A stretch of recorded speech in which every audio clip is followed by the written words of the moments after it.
Hi, Kamal. Thanks again for coming. I just keep seeing your face, and it's always delightful. Thank you. Hey, Kamal. Thanks again for having me. And I was wondering if you could tell me a bit about how you got involved in with Bryce and with his company, his startup, and the music industry. I mean, that's like so cool. You're so lucky.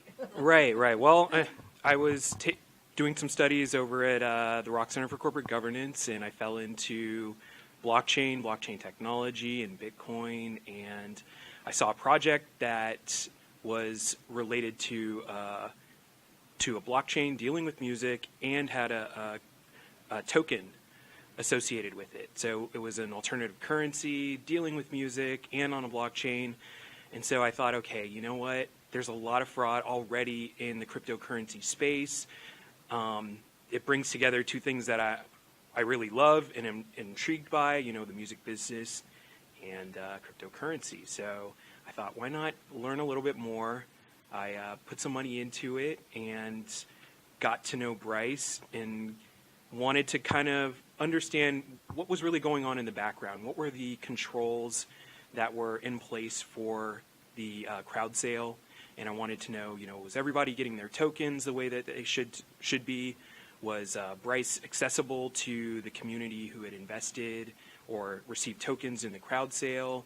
And then just got immersed in the community, and we got to meet one night, and we talked about our respective backgrounds, and talked a lot about fraud in the music industry. And previously, I was working on a project dealing with bribery and corruption, and we see a parallel in the music industry when it comes to payola.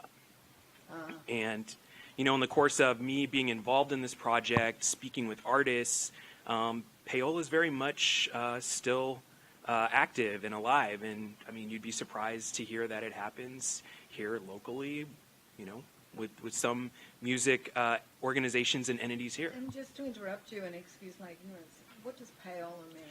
So payola, when it first began in the 50s and the 60s, when music was music business was really starting to build and get much larger and get somewhat corporatized. Yes. Music businesses would pay or music organizations or managers would pay radio stations to play songs, and play songs so many times a day, so many times an hour, usually once an hour, and make sure that songs were continuously being played so they could chart at a certain position. Got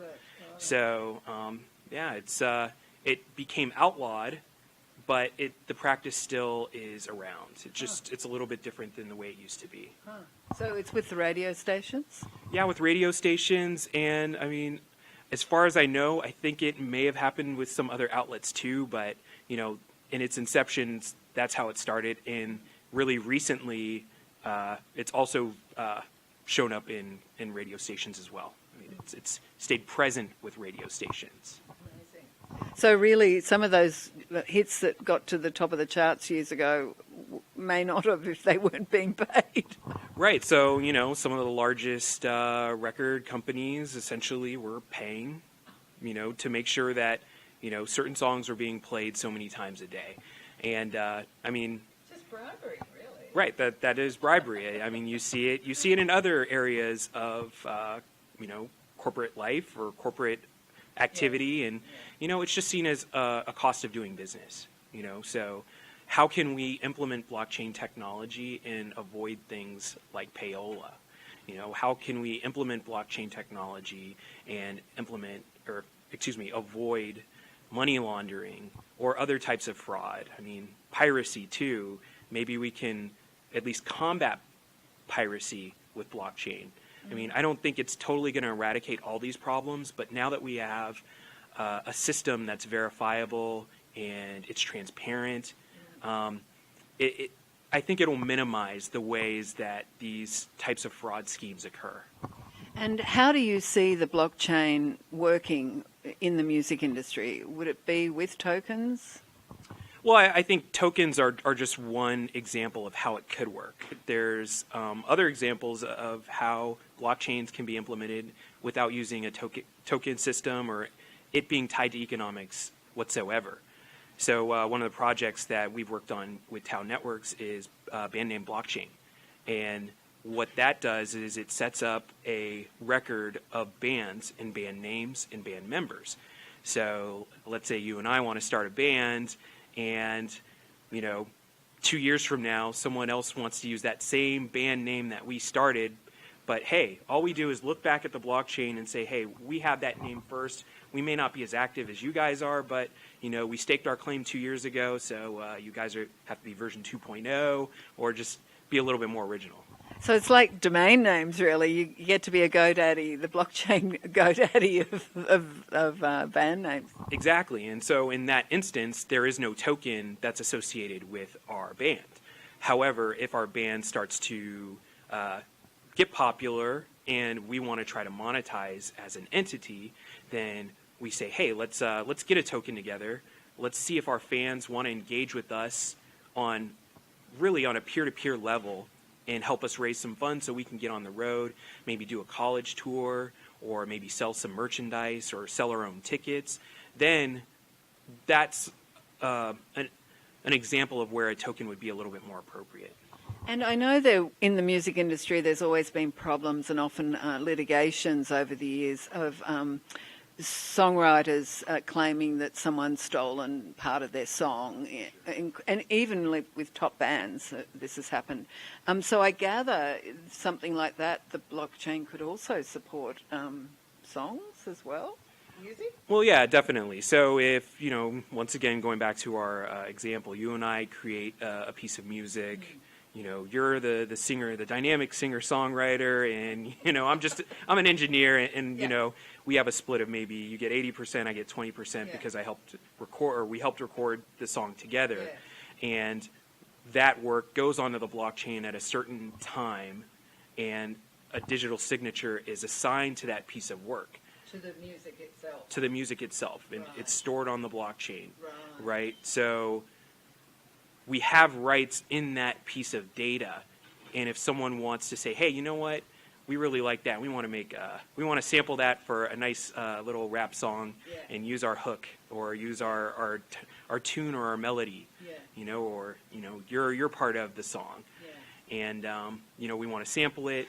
Okay, well, so they would go to that asset, access that access, and we would essentially allow them the chance to use it in their piece of music. But I know some people say it can happen accidentally, that songwriters and musicians often carry music in their heads and they don't know where they picked it up. And I remember when I was young hearing about all these different litigations that were going, this part of that song was just the same as our song.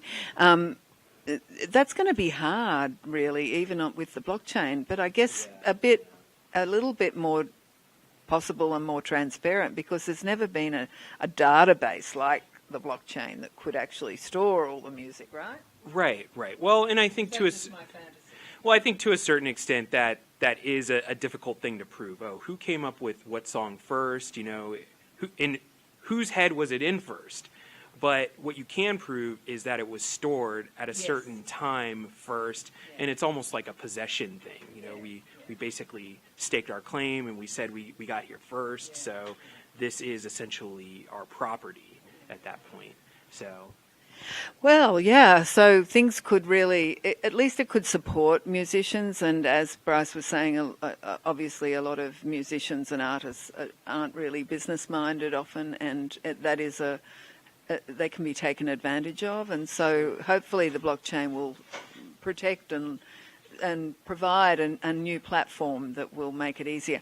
We also had another panel last year on the blockchain and media, and the startup entrepreneurs that came to that were founders of companies that were actually selling media via the blockchain. And again, they basically said that what this opened up was that individual media producers, like Jeremy on the camera, could actually sell his piece of video, and no one really else could